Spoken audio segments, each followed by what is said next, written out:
So I want to show you this. In the years past, I did a lot of videos on rooting rosemary, and I used root hormone. No, you don't need to do any of that anymore. I learned how to do this just with water. All you do is you take the stem and you root it in water, plain old water. And that's how I got all of these rosemary, these little rosemary. Absolutely amazing, just by using water. All right, so I went and got this paper. I thought maybe some of you would be interested. If you're wondering how or what I'm doing, I found this one last night, and this one's called the 1860s Kitchen Garden, and I printed it free off the internet. And this one's really neat. It's from Oregon State. If you're interested in the PDF files, you can go ahead and find me on my Facebook page, or you can email me and then I'll give you the link. I can't really put the link of this in there. So if you want this, or you could just type in 1860s Kitchen Garden and it'll come up. Really neat. So this one is what I'm working on, my homework. And what I'm really working on is making it look like the old world type of garden. Now I've been here 14 years, and each year I've been really advancing in learning about medicinal herbs and things like that. And I got this lemon verbena in March. So if Evie is watching, and Cheryl, this is what I got with back in December, the gift card that you gave me for Christmas. So I'm waiting, and I wanted this so bad, and I was waiting as long as I possibly could, but I got it in March online. And if you're interested, this is the only place I've been able to find it, is online.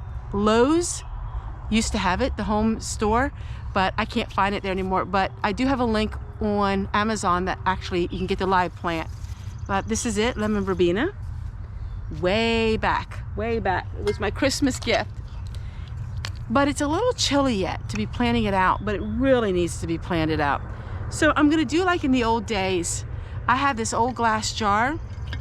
It has a hole in it, and this was like for a pitcher, like a water pitcher, and this hole is going to give ventilation, and it's going to be perfect to put on top of the plants. Then I found this little pieces of wood. I'm going to write on it with my marker, lemon verbena. Oh, it's my favorite.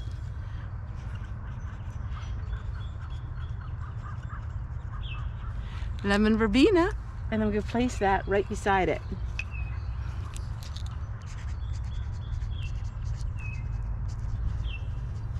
Now, since I'm doing a lot of the medicinal herbs, I'm going to have to really make sure I label them, because, you know, I need to remember exactly what it is.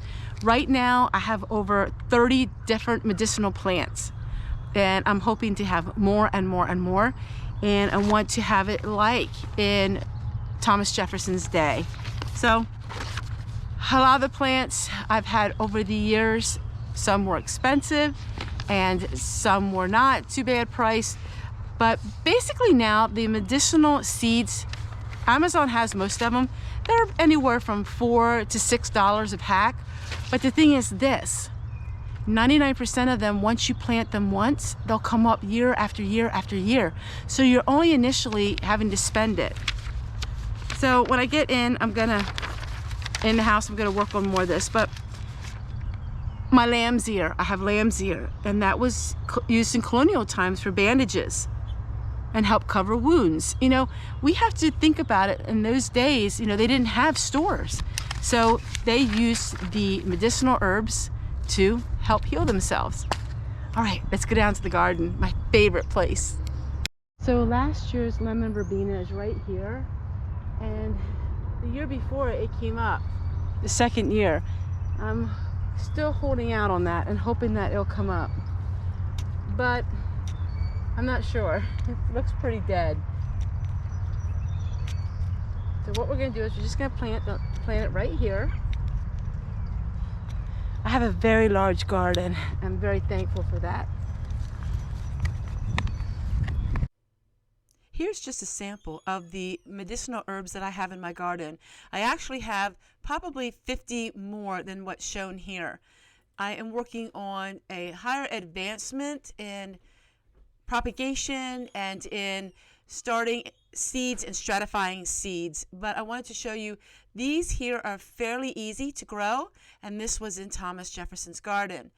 As the months progress, we will have extensive videos on different ways to use these herbs.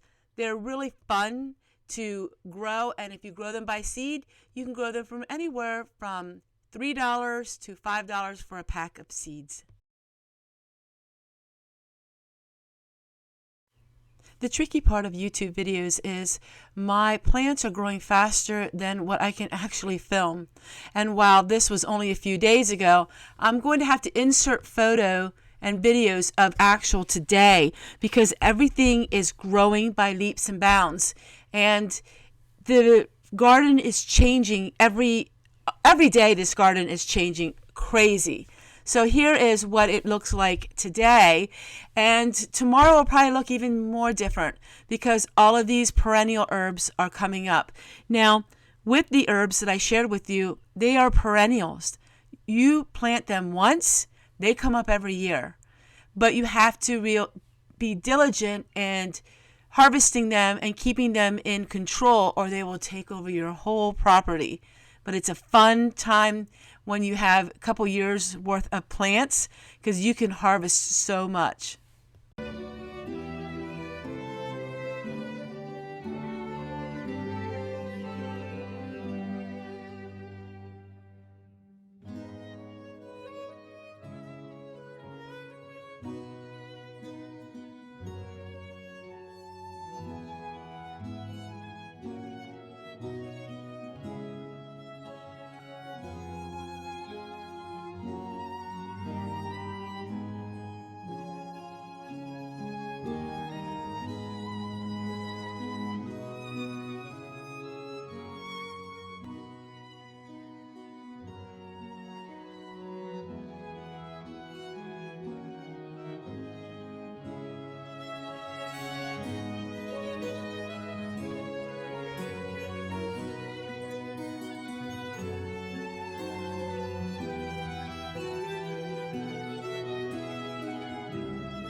A big thing I'm learning with these perennials and all these herbs is patience. Oh my goodness, this takes a long time for stuff to germinate and to stuff to start growing. I need lots and lots of patience. But everything's coming along really nicely.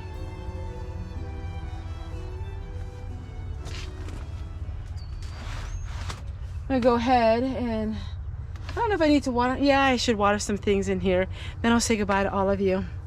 And I got a lot more work that I want to do. And if you're interested in this kind of thing, stay tuned because we're going to be really going deep into medicine that is more holistic, herbs, and what did they do way back then, and how can we use these things today in this economy and the world that we're living in.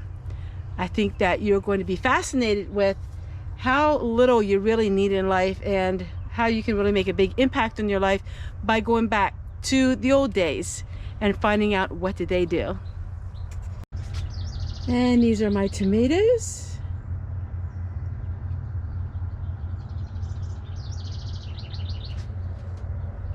Peppers, some rosemary, huckleberries. These are my garden huckleberries. Lots and lots of stuff going on. Here's my hotbed, and this is where I'm working all the peppers.